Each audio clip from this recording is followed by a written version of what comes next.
this computer. Okay. Terrific. We're started. Thank you, Ron, for being here. I truly appreciate you taking the time to come to my humble channel and podcast that I'm reviving to tell your story, because I think it's very important. And I'm so glad that I volunteered in your nonprofit organization, and I've been able to get to know you more and to read your book, which is extremely inspiring. So with that said, Ron, I would like to obviously present to the public Ron Zaleski. And you wrote the book, The Long Walk Home. And if you can please briefly, before we get into the details, tell me a little bit about the organization. Well, we started in 2006 when I thought I knew everything, and started it and found out I didn't. And it's expanded because in the beginning, I just did it to create awareness, because I took responsibility for my life and I could not sit on my hands any longer and allow what was going on to continue on. So I started the organization, and then it's evolved because I realized that awareness is no good unless you have a plan, and a plan is no good unless you get it instituted. And even after you get it instituted, it's no good unless you get people to do it. So we're at that part where we're getting people to do it, which is pretty awesome. And what we do is like a 10 challenges to service, and it's like a step program to go for the military personnel to go from being a warrior to being a leader, to changing their perspective, because I got stuck in the warrior mode and the anger mode because of how we were treated, because I'm from the Vietnam era. So it was really easy to be angry. But we're all angry when we get out because we're still in that mode, and we don't make a transition from warrior to leader. We're just warriors without a cause. So we strike out at everybody. But when you shift to becoming a leader, and the leader leads by example, where I come from. Absolutely. Not by telling somebody else. And we need more people that were in the warrior mode to become our leaders of our country, because we have a country that's being led by people that have no clue what war is about. Absolutely. So they don't really know the true cost. We know the cost of war. We've suffered families. Oh, yeah. We see it firsthand. We see the damage it does. And it's not worth, to me, the money you're going to get for your political campaign when you destroy thousands and millions of families. It's just perplexing, to be honest with you. But when I was able to join, and you mentioned the 10 challenges, I had the fortune to actually be involved. And those 10 challenges were actually pretty good questions, pretty good statements that helped us, So how, if I may, did you come up with those 10 questions that actually made it through the program? Well, how I came up with them is that I was going through all sorts of kind of therapies when I got out, but it was really haphazard, and it was basically because I was told to go. But then when I started the walks, and then my own journey, because I have really had a lot of trouble with authority, anybody telling me what to do or going to a group, forget me going to a group. There's nothing wrong with me, and nobody's telling me what to do. But then when I started to find things out on my own, it was a little different. And then when I did the walks and writing the book, when every encounter brought up a past memory. And to me, we don't fix a problem by chopping the leaves off of a tree. We chop the roots, and then we get rid of the problem. And it seems we're so really quick to take the leaves off, trim the bush, and think, oh, yeah, no. You haven't got to the source of the problem. So these questions, they're simple, they're basic, but if you really look at them, like the first one, what are you grateful for when you wake up? What are you grateful you accomplish at the end of the day? If you're a 20-year-old that believes you're a monster because you've gone against everything you've been raised to do your whole life, and you're drinking a fifth a day and got a gun in your mouth, that's a pretty tough question to answer. Absolutely. But when you answer it, it changes your life, because now you realize there's something to live for and you're not a monster. I mean, all the challenges focus, I mean, they're basic, they're simple, but when you really look at them, you do some soul searching. And if you don't, you're just doing a disservice to yourself and everybody around you. And you know what? We're all on our own path. We're at our own pace. Nobody's going to tell anybody what to do. I can't tell anybody what to do. I don't change anybody. That's up to you. I'm a guide. I walk that path, and I can guide you on that path. I'm no therapist. I'm no counselor. Most of us don't need help, much help. We need a little shift. Yeah. And that's what we do. We help a lot of people really quick, and we find people that really need a lot of help. I send them to somebody that specializes in that. But most of us, we get kind of stuck. Mm-hmm. I mean, look, I deal with guys my age that have taken the program that are still stuck. And when they go through the challenge, you see the light in their eye, like, oh, They finally get it. they get it. And then they make that shift. I mean, I had a guy's wife call me. Thank you so much. She made me a batch of cookies.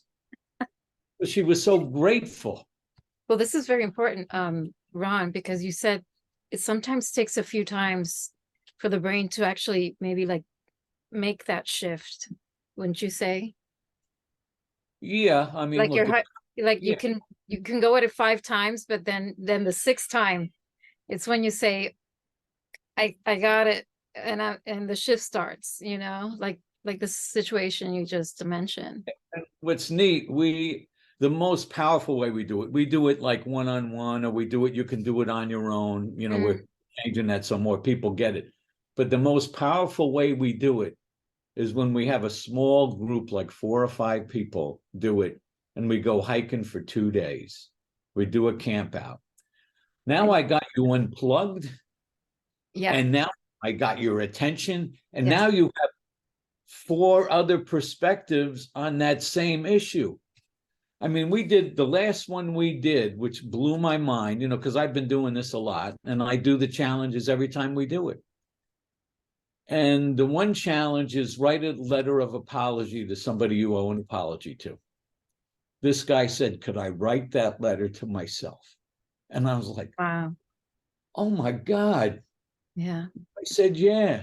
And I wrote a letter to myself that day. Yeah. I need to write that letter too. Yeah. Because I need to write that letter too. Oh. And it's humbling. It's really humbling, just you talking about it. I mean, it's emotional. Yeah. Because who do we punish the most? Ourselves. When we're angry, we don't think we're hurting our family, or we do like, oh, I'm sorry. Yeah. Now hurting me. Yeah. And how much it hurts me to hurt my family. I got to live with that. Yeah. It's but it's beautiful. I love the fact that's something that I haven't done yet, which is to do the hike. But I think that's a wonderful idea, because you're right. You do have to kind of remove yourself from certain environments. Oh yeah. To get your attention, because that's one of the things that anxiety and PTSD and depression does. It just zooms in to one particular area. And being outdoors and being with other people, it's like the stimulus is shifted.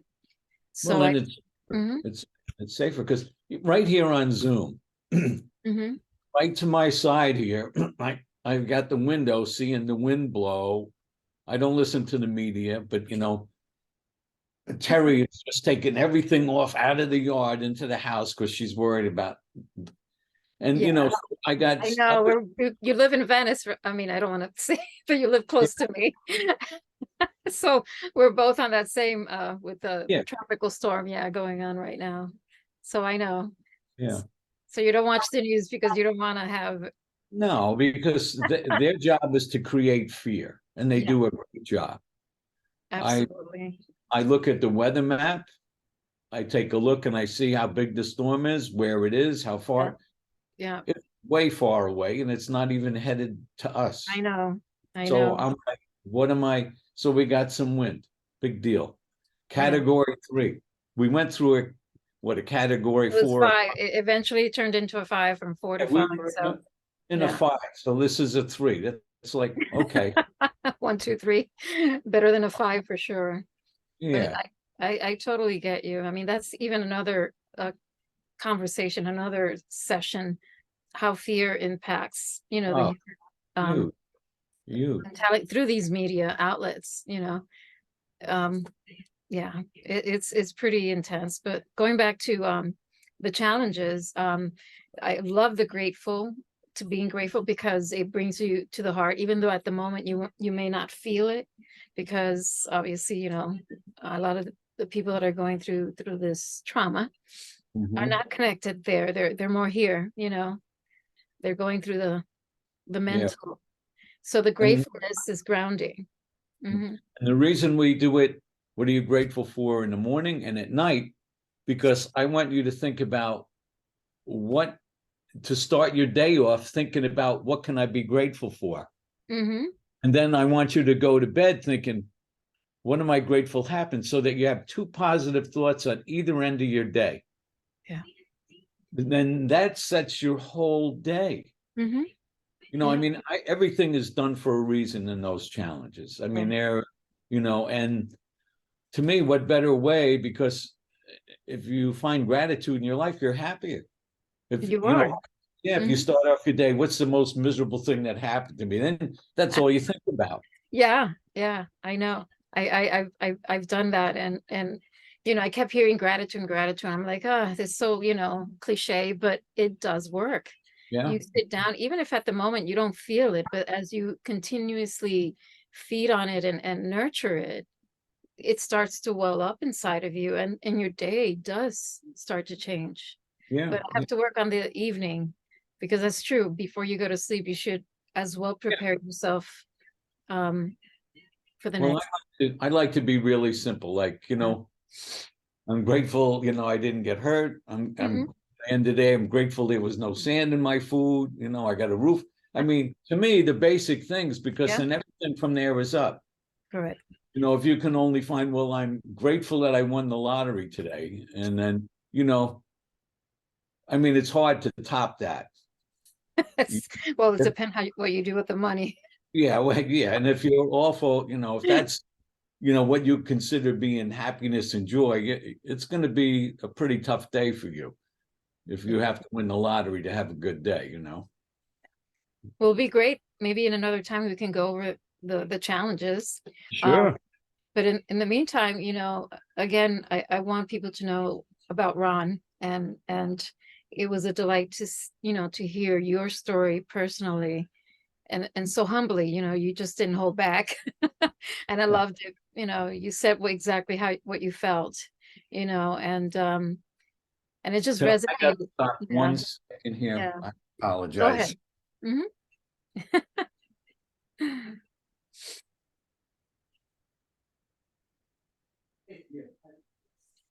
Yeah, just go in because I'm in the middle of it. Sure. Yeah, no, that's okay. Just go through to there, into the garage. And then you can knock on her door. You see, there is the talking about No, distraction. Out in don't the woods, worry. I wouldn't have been knocking on my door. It happens. I mean, like I said, this I'm doing it from my RV, so imagine hopefully I won't have any winds moving this thing around. So But I apologize. What was the question you just asked me? so what I was saying is that I wanted to start, besides you explaining a little bit about your nonprofit organization, I wanted to go start into getting to know a little bit of Ron, because I obviously started to understand through your experience on the book that childhood trauma was a big influence to building up to this point. So if you feel comfortable and you can Sure, maybe sure, sure. talk Yeah, about a little bit about your upbringing, which is because very what important. I apologize for walking over you sometimes. No, but don't worry, I'll just intercept again. I learned the more transparent I am, I give other people permission to be transparent and honest with me. If I'm going to lie to you or hide stuff from you, you're not going to talk to me. Absolutely. So I'm second generation Polish.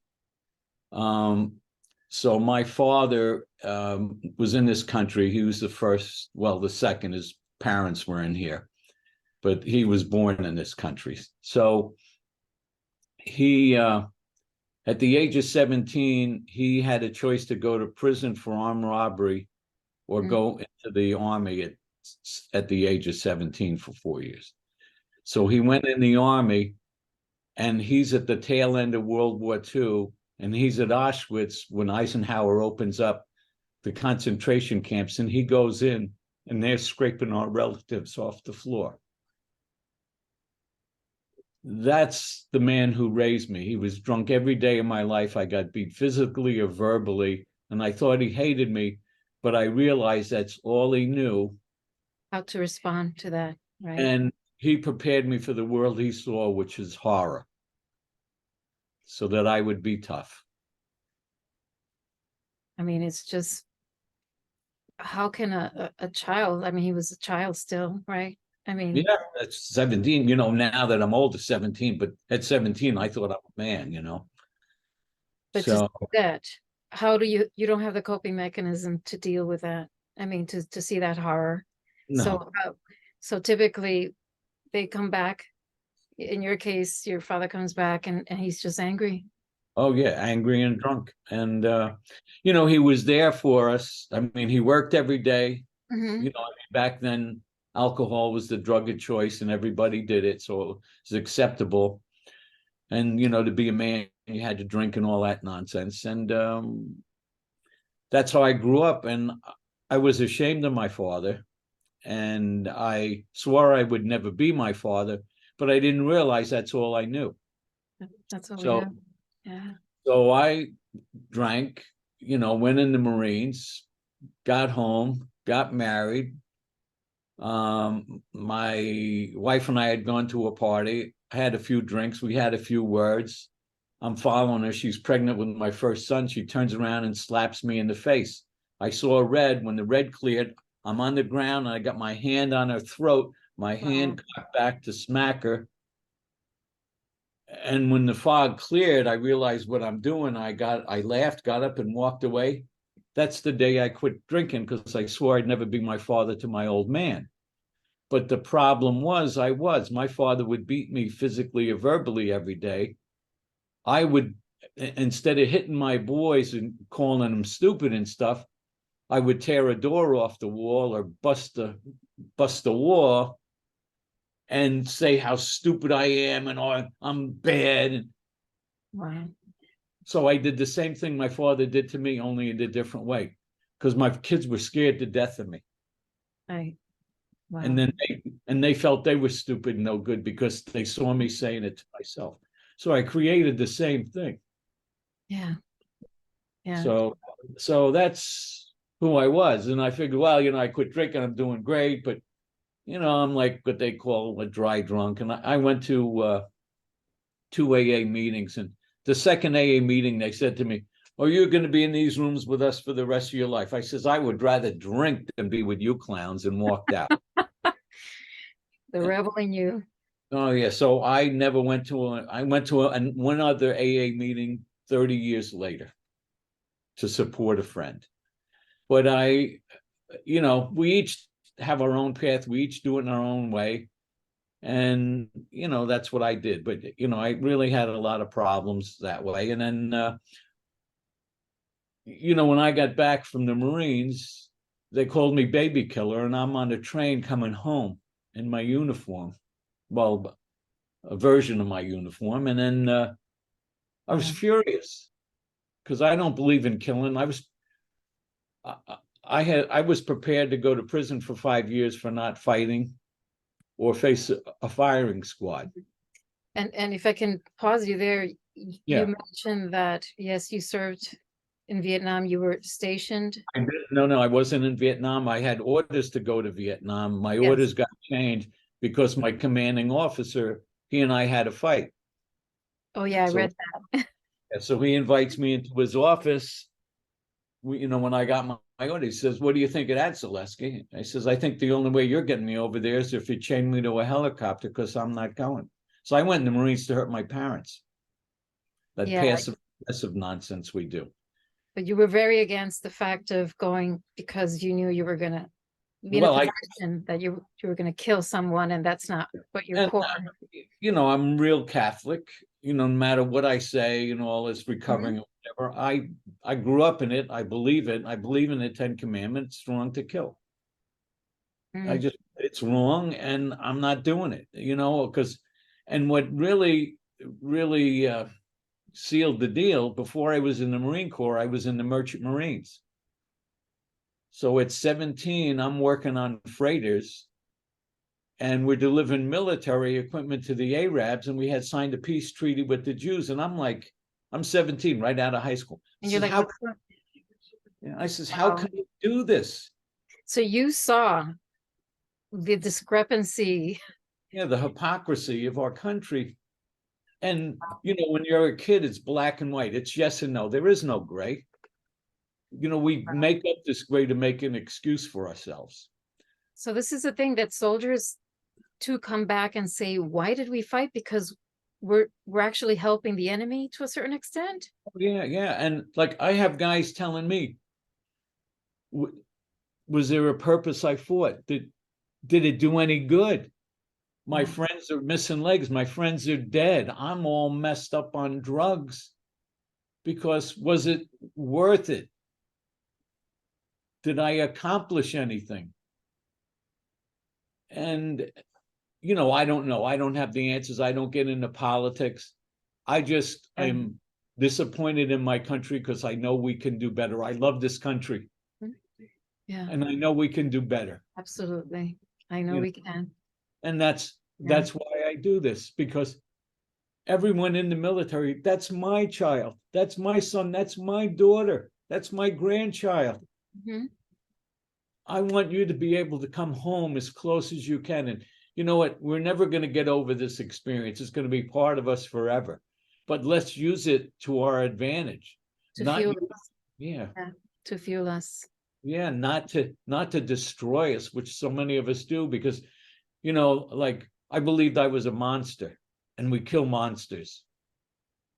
I believed I sinned, so you go to hell. No, we made a mistake. We can correct the mistake. We did what we thought was at the right time with what we knew at the time. We know better now. So we changed that. We do better now. That's all. The past is gone. What am I doing today? I used to say, somebody should do something. One day I looked in the mirror. I saw somebody. It was me. What the hell am I doing? I'm doing nothing. Saying you should do this, you should do that. I'm somebody. Yeah. I used to say, nobody cares. So what? Doesn't matter. You know what? It matters to me. I care. So I'm doing something. Yes, you are. As little as it may be, I used to think, I'm going to change the world and get this law passed and this is going to happen. You know what I do? I have a conversation with one person. I help that one person. That's what I do. One person at a time, one heart at a time. Yeah, and I get it. Christ did it work for him, And you said something important, Ron, which is like, okay, now what? So this can be a fuel to do exactly the opposite and do good for humanity, starting with yourself. Yeah. Just turning it around. Okay, this happened. It was screwed up. I was part of it, but unaware of certain things. But now I'm still here, and I can make a difference. Yeah, like you said, even if it's one person at a time, voicing out, your truth, because that's healing in and of itself, right? Oh yeah, yeah. And the biggest and most important person to change is yourself. Because if you don't change, your word means nothing to anybody else. It's like the guy that smokes and tells you to quit smoking. He has the best intention, wants to change the world, but it's not doing. Like, obviously it doesn't mean that much if you're not doing it. It means everything to me what I do. Yeah. you know. So it's easy to follow somebody that's leading. It's kind of hard to follow somebody if they're leading from the back somewhere. That's a good analogy for sure. Yeah. But your fuel was that you decided to walk. But you Yeah. said that you used to walk barefoot. Tell me how it all started. Well, a month before I get out of the Marines, figuring because my orders got changed and I didn't have to go, and I was supposed to go with 5 other guys. I figured, hey, I'm lucky. Month before I get out, I meet one of the 5 guys I was supposed to go with, and he's limping. I said, "What happened?" He says, "We all got shot and 2 died." And I was like, it was like I had all those emotions, anger, guilt, everything all at once. And was I a coward? Did I do the right thing? Was it right to stand up for what I believe? Could I have saved them? Could I have done anything? And then I decided, you know what? They fought for my freedom. I can do what I want. So I'm not wearing shoes. So I stopped wearing shoes in 1972. I just started wearing shoes last year because I hurt my foot. Oh, you're probably very healthy because walking Yeah, on the ground is healthy. that's the rumor. It is. I'm here to tell you it is. But what happened was when I got out and I'm barefoot, people would say, "Hey, how come you don't wear shoes?" I'd say, "I don't feel like it." You got a problem with that? So I fought everybody, and it was just me being Angry. angry, just being angry. It didn't help anybody. And then I realized, after 9/11, and a little kid asked me, "How come you don't wear shoes?"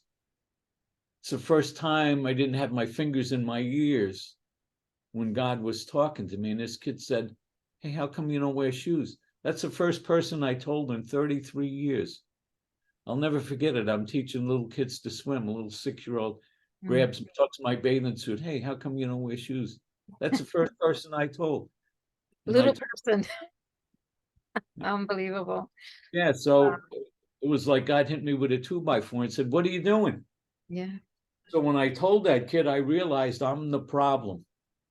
I've allowed this war to happen by doing nothing. I've given it my approval because I buried my head in the sand. So that's when I closed down my business and walked the Appalachian Trail barefoot, which was supposed to be to create awareness and get people to go to Congress and get this law passed through. I had a 3 part thing that I would have people send to their politician to get mandatory counseling and all that. But what happened was it ended up being my penance to forgive myself. Yeah. And then after the walk, I realized, when I went to Washington and nothing happened because I thought I'm a genius. I figured out how to fix this problem. No, and they know exactly what to do to fix this problem. They're just not going to do it.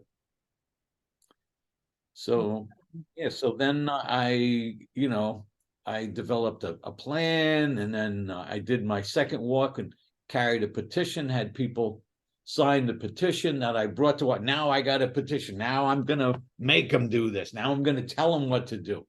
I realize you don't tell anybody what to do. You do it and then ask for help. And in Washington's case, when you do that, then you give them all the credit for doing it. But that didn't even happen. Then I realized I have to do it and then ask for help. So that's where I am. When I was reading your experience through that journey, it was fascinating, the encounters that you had. I mean, the people's reaction was from one spectrum to the other. And your way of, I think at first you were somewhat angry at times, and then you just kind of said, okay, let me just let them talk and be there for them. But it was from, like I said, people would either scream at you, and tell you that's not true, because you had a sign that actually said, 18 veterans die, suicide every day. So people see this, and then you have people just reacting in so many different ways. I mean, would you like to talk about that a little? Yeah. like in the first couple of days when I'm walking with the sign, I got thrown out of a federal building and Out put of a all buildings. and had a broken headlight go through my foot. Oh, And I call my brother, because I'm having a pity parade, oh, poor me, I got to be out of my mind to do this. Nobody cares. So I call my brother up and I say, Mike, I've questioned my sanity. He says, don't worry, we questioned it also. And he says, nobody asked you to do this. oh wow. So yeah, that wasn't a real That big. wasn't what you were expecting, huh? Well, but so I walked with it, and then I realized, like I said, I care and it means something to me, and I'm going to do something about it. And that little patch of grass that I saw after that I remember, yeah. fire really helped me shift, because I was doing it for the wrong reason when I started, that I'm going to do this and I'm so incredible and I'm going to get them to do that, and I'm doing it for the veterans. No, I'm doing it for me, because I believe it's the right thing to do. And if nobody else believes it, that's fine. I'm doing what I think is right, and went with that. So it shifted from trying to do something in a different way to finding yourself and healing. Yeah. And then kind of like the perspective started to shift from there, right? Yeah, because I was doing the same thing, but only with a perspective shift, which made all the difference in the world for me. Because then I didn't, have expectations and get as upset. I mean, I did get upset, Mm-hmm. as you noticed through that story. I did get upset, but I got to deal with it right away, and I got to shift and make a difference. But I didn't live in that anger, which I did for 33 years. I lived there. If I may, I would like to read something that relates to that from your book. Sure. It's page 155. It said, if we don't start treating it differently, though it will never change, I want you to see the face of pain and grief that I see. Going to a neighbor who had lost a child to war, look them in the eye and tell them that you're sorry for your part, and then listen. So there were so many nuggets in your book, and obviously there's so many stories, that hit home, and especially the PTSD. We have to talk about it. I mean, we can't, especially men tend to push it aside, and to just hold it in and not know what to do with it. I think that's part of the, if I may humbly say so, is one of the reasons why they don't have a reason to live. I mean, is that I look at PTSD different. There's a good side to post-traumatic stress also.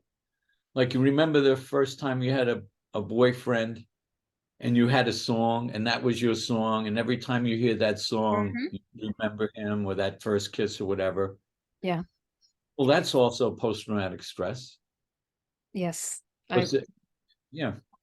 I mean, I not specifically that situation, but similar childhood upbringing.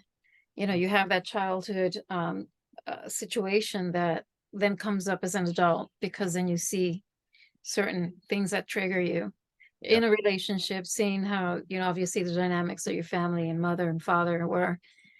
So you don't know how to cope with that trigger, and that just goes into the spiral, of fight or flight, etc., and symptoms and so forth, right? Yeah, to me, if you don't have post-traumatic stress, there's something wrong with you, because that's I think all of really, because you know what? We're built that way. We're all built that way. So we have a past memory, and it's triggered. Like when you buy a red car, every time you see you see more red cars. Or, like you say, there's a trigger, like, look, I hear a certain tone of voice, I'm already off to the races. I have to, like, okay, where's that coming from? How is this person showing up? Because I know where it's coming from. And that's a built-in natural thing, which is to protect us. It's to protect us. But we look at it like there's something wrong with you. No, there's something wrong with you if you don't have it. A rock in a chair doesn't have it. Nothing affects them. Yeah, I guess when it's utilized in an emergency situation, I think that fight or flight system is obviously a great tool that we have as human beings to get to what we need to do. It's either to fight, flee, or to hide or whatever. But when it happens too frequently and it lasts too long, then that's when you start seeing the effects of Yeah. that. Yeah. Well, I mean, what makes it, when it becomes a disorder, is like in the military, we're exposed to more extreme situations for post-traumatic stress. And if you don't have the time to process it by getting the proper sleep Oh my gosh, yeah. and some peace to deal with it, it becomes a disorder because now it pops up whenever it does. Yeah. And then you can't deal with it because now it's like you're back there already, or it just changed. I mean, look, I know guys that, they start seeing helicopters and start, running under trees and stuff. I mean, or they just start choking out somebody near them because they think that's the enemy, so Yeah. so you have to go for deeper therapy to deal with that, to get to the root of that, and to help your body overcome that trauma. Around being that you're from that era for the Vietnam, have you seen changes from then to now? Do you feel optimistic with the government or these veteran affairs putting more programs out there and help? Oh, I mean, it is way better. Yeah. Well, I mean, it's huge. I mean, look, the VA, you didn't want to go there. I mean, look, I I know. know. Oh, I used to go with my dad all the time, and it was just, I think that was in the 90s, and it was just dreadful. yeah, yeah. I mean, they even talk bad to us then, and they're our own people, and that's their job. I mean, it's way better now, but the civilians are afraid of veterans for the most part because of what we were trained to do. Yeah. And they put, a lot of people put the blame on our feet. Well, I wasn't in. I didn't go do that. No, but you're the trigger. You're the finger that pulled the trigger. I We're know, the it's so convoluted. yeah. I mean, They have to take up yeah. their part in it, and they don't. So they live in denial. So they blame us. I want to read something. Actually, I just found something that perfectly you put. It's where it says civilians and military, if I may. It's a couple of paragraphs. It says, "It seems to me most civilians think they are so far removed from this dilemma, or they are so wrapped up in their own lives they don't give it a thought, as if they have nothing to do with it. I admit this line of reasoning could simply be my jaded view of civilians after my treatment by them back in the 60s, late 60s and early 70s, coming from an emotionally charged point of view, instead of a factual place. That said, blood is on all of us by our own actions or lack of. Soldiers just get a front row seat." That's pretty powerful. And then the second paragraph just really anchored that. It says, "Soldiers are considered property of the government, while civilians/corporations are the government. Service members are the weapon, but civilians/corporations determine when to pull the trigger, making it easy for the nation's combatants to see themselves as victims. The great PR work done by the media lays the blame at the feet of the service members to help absolve civilians/corporations, while conveniently forgetting the formal is simply acting as an instrument of the will of the latter." That was powerful. I think that says it all in that paragraph. No, it took me 14 years to write that. Somebody asked me if there's going to be a sequel. I said, I don't know if I'll live that long. Well, pass the baton. You need to pass it, but I think you can still, I mean, there's so many parts of your book that can just be even just a book, and that it was a very eye-opener, you know, to see us as collateral damage, you know, and just pawns, you know, like moving chess pieces with our own lives, you know, that is really hard to swallow. Yeah. Yeah. Well, people don't want it. And what happens now, I mean, they did the same thing in this war that they did in Vietnam. We abandoned all those people we said we'd support. They have a plane flying out of there with our people, and their people hanging onto the wings, falling off and getting killed, and thousands were murdered after we left. That's a perfect indication that if you don't see that, I mean, what else do you need to see in order for you to for that to click? You know what I'm saying? I mean, we have obviously the military side, but then we have the civilian side that is just, I think I'm being more so now, more optimistic about it, but it's just so convoluted, because wouldn't you want to support, you know, the veterans that are coming and have a stronger say, you know, because right now, like you said, the government is just not doing it. So how do we break the cycle, you know? No, if it's, you know what, if all of us didn't send our children to a war, where are they going to go with it? And I mean, that's around the world, not just our country, so we'd be invaded. If we all did that, who would be fighting? I don't see congressmen and senators. You know, the war we have with every congressman and senator and the president's kid is on the front line. Yeah. That might be a war that we should get into. But when we're all on there and they're not, and then a lot of people think, well, the war is all politics.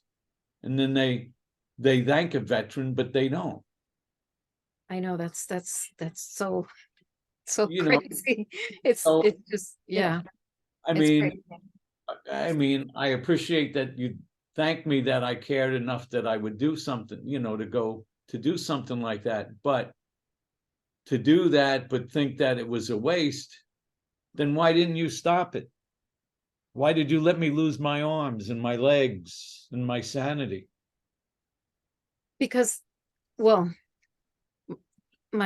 what came up to me, Ron, you know, they tell us, you know, we're fighting for our freedom, you know, but we unfortunately have become more aware that that was in most of the cases a Right. freedom. I mean, what was the real war? Because I don't think it was for the benefit of our country and our people. I mean, this is getting into a deeper conversation, but I don't really like to get into politics because, you know, I'm like a first grader talking about calculus. I have no idea. I have the intel that they do. So for me to have a rational conversation, I can't. I mean, I can because just. it's not rational, Ron, to be honest with you. It's not rational. Unfortunately, and I know it's a very delicate subject, you know. Yeah, and I just know that it really affects us, especially all of those that have been in the military and the families. It affects us greatly. And I know, and I just work on my part to do something to change that. And I hope that maybe enough people say someday, you know what? You know what really annoys me? People say, oh, we're the smartest thing on this planet. You know, I'm like, you gotta be kidding me. We eat our own children. If we are so bright and we can send a man to the moon, how come we cannot stop killing one another?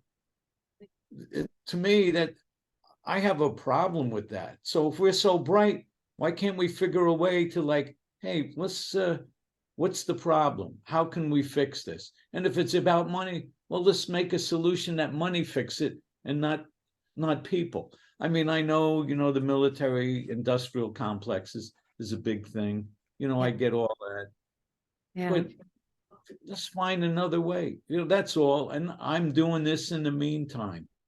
And maybe if everybody felt that way, you know, we would question, well, should we get in this, or should we ask, you know, instead of saying you're wrong and we're going to go kill you, and say, what did we do to cause this, and what can we do to fix it?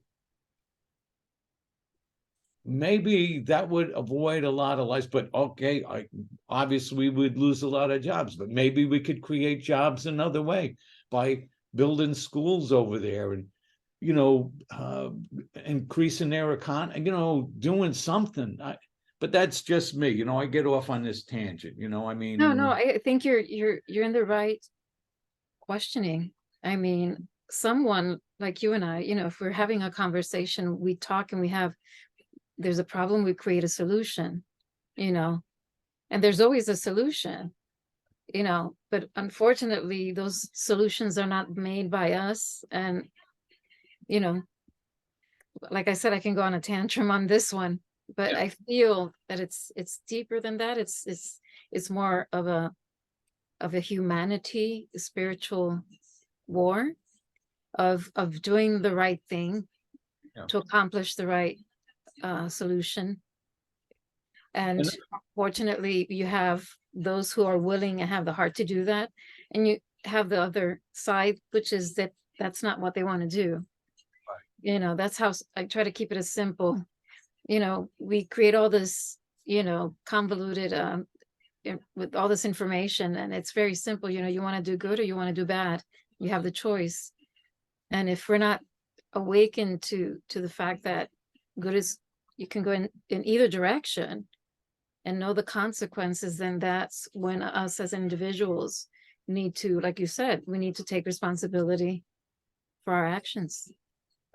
I think this is just my personal opinion, that for them to do the things that I would like to see in the military would be if we did a program like 2 weeks for everybody before they get out, I mean, a real intensive program, that would be like admitting war is wrong. And it does a lot of damage. And they don't want to do that. That's just my personal opinion. And they say it's about money. Well, I know they've thrown a lot of money at ways to help the veterans after they get out. And which is really awesome. I mean, I applied for it. We didn't get it, but I mean, there's other organizations I know that have. And they do a lot of good stuff. But if we did it mandatory for everybody before they get out, like the last 2 weeks before you get out, we take you on a camp out, no phones, no nothing. You do the challenges, you do deep program. You don't, what they do now, as last I heard, they have transit awareness program. And they say in the class, okay, how many have a problem with post-traumatic stress? Raise your hand. What 20-year-old is going to raise his hand? What kind of a question is that? I mean, it putting you on the spot, and then it's just crazy. It doesn't make sense. So if it was mandatory, we level the playing field and everybody gets it, whether you need it or not. And you'll be there to know for your buddy, if your buddy later on has a problem, you might get some tools in this program where you can help your buddy later, or it'll be good for you. But we could do, on how to be better in your family, how to transition from being a warrior to a leader, how to deal with civilians when you get a job, things like that, which, we know extreme prejudice. When I went to work for my father in the family business, my father had done something, and the Environmental Control Agency came into our shop. I was there by myself. Here's a guy with a weapon on him, and I'm unarmed. He starts reading me my rights. I don't even know what's going on, but I'm feeling threatened. I just got out of the Marines. I said, please stop. He looked at me. He started in again. I says, if you continue this path, I just got out of the Marines. Something's going to happen here because I feel very threatened. Wow. And the guy got scared and he left because if he did it again, there was going to be a problem because I was going to disarm him or put him or something, because there I am, the training we go through, And then here I am unarmed and the guy's armed telling me what to do. I didn't know what to do, but it wasn't going to be good, and I'm glad he walked out. Wow. It's just like a chain reaction of things. Yeah, and I don't believe in killing. I'm like a non-violent guy. I mean, but what am I supposed to do? I'll do everything in my power to stop you. But the last thing I want to do Feel is threatened. Obviously, that's your reaction. Yeah. Well, it's just like I said, at the end of the day, reading everything, it's like compounds, all these traumas are compounding. And it's like, how do you have somebody unravel themselves from that? Because like you said, you go in and you have whatever you've been through in your life that you haven't even dealt with yet. And then you go into this other scenario, which is on top of that, and then you come back and then you get this on top of all that. So it's pretty heavy stuff, so, but on a brighter note, you feel that with these programs, especially yours, this can definitely start guiding civilians, military and civilians. Oh yeah. Family. I see everybody that takes the challenges has a shift. I mean, that's across the board. That is across the board. Sometimes it's really hard to say, or they can't really put it, but it's made a shift because they look at things a little different. Yeah. That's all most of us need, just a little different.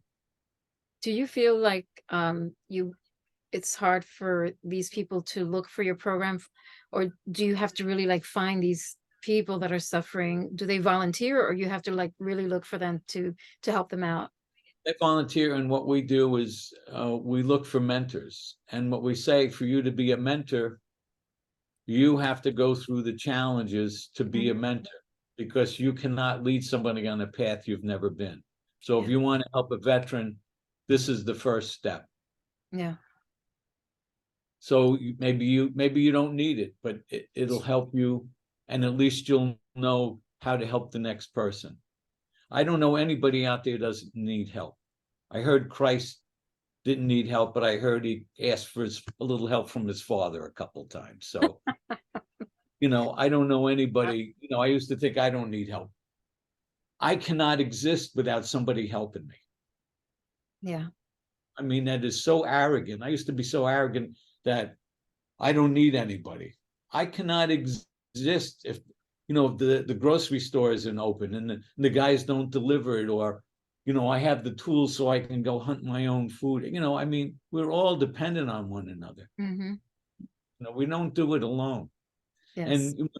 And when one of us changes, like I said before, when I change, the world changes. I used to be so arrogant. It didn't matter what I did because I can't make a difference. It doesn't matter. So what? Who cares? You know what? When I change, the whole world changes because I'm part of the world. Yes, sir. I'm not separate from this world. Bingo. And that's what, the end of the day, it all changes, is just like having the person acknowledge that eventually the change comes from within first. Yeah. It has to. It has to. It has to. It has to. So that's wonderful. So any last thoughts? I know I'm probably going to bring you back again eventually. I love talking to you. Thank you very much. Same here. I appreciate it. And I know my humble group of friends and we're gonna enjoy this and have questions. So again, any last thoughts? That you whereabouts do you live? Huh? Whereabouts do you live? I in Englewood. Oh. That's why I told you I'm close to you. Well, you got to go camping with us for sure. Let me know. That's what I did your mentorship program, and I like I said, I was very grateful that I was able to be part of this, and you had that I think it was 100 servicemen that we had. Yeah, you were part of that. Yeah, and that was wonderful. It was a win-win situation because as I mentioned to you, by doing the challenge, even though I've done it before, just going back and forth with them, just this exchange just really opens your mind and it's very good. Yeah, Well, but I you know do what? want to do that walk. So let me know. Yeah, we need help with the foster kids down in Port Charlotte. We do that like the last, I think, Wednesday or Thursday of every month. Okay, We need help with that. let me And know. we also, yeah, I'll send you some literature on that. And we Mhm. have an event coming up on September 16th. We have a friend raiser at the um, uh, Gallery 33 Art Studio. Still learning about the neighborhood, but Yeah, that's in Venice on the island, and that's September 16th, 9 a.m. to 3 p.m. Gonna have live music, food, an okay, artist doing drawings and stuff. all right. I said I would pose nude for it, but they said you don't have to run. You mentioned something before we started recording. It's about women in prison. Yeah, yeah, we're doing that. The end of this month coming up, I think it's the 27th and 28th, or the 28th and 9th, the Thursday and Friday. We're going Mhm. to go to the women's prison and work with the incarcerated female veterans. Wow. I Wait went, a second. Incarcerated female veterans. Wow. and I went and saw them as a group, like I guess the beginning of this month, the last month. And one of them's in there, and a 13-year-old son's on the outside, talked about killing himself, and his mother's in the prison and can't do a thing. Oh I my mean, that's God. got to be the worst feeling in the world, to Oh, be trapped in there and your kid's outside wanting to kill himself. jeez. I mean, that's definitely another a subject to speak about because Oh, I mean, I have so many questions right now, but obviously I don't want to get into that. But I would love to definitely talk about it one day. Yeah. yeah. Wow. Well, thank you, Ron, so much for allowing me this time. And again, if there's anything else that you want to before we close that you want to leave our Well, listeners. like people to go to our website, The Long Yes. Walk Home, and sign up to be a mentor. Well, you don't have to be a mentor, but take the challenges and decide if you want to be a mentor or not, if it's for you or not. But if it's not for you, take it, and then Yes. you can share it with somebody Correct. else. Because it's up to each Mhm. one of us. Absolutely. I will Okay, share that and look, link.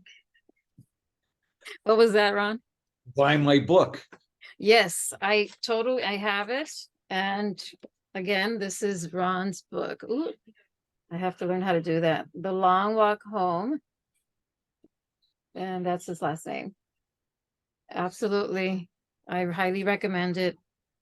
And we can't wait to chat again and please keep me posted on the next event. As you know, I'm close by and hopefully this tropical storm just keeps going north. Not that I want it to Good. affect other people, but there's a lot of things to do, but I'm optimistic and I think there's a light at the end of the tunnel, right? I agree. I agree. All right.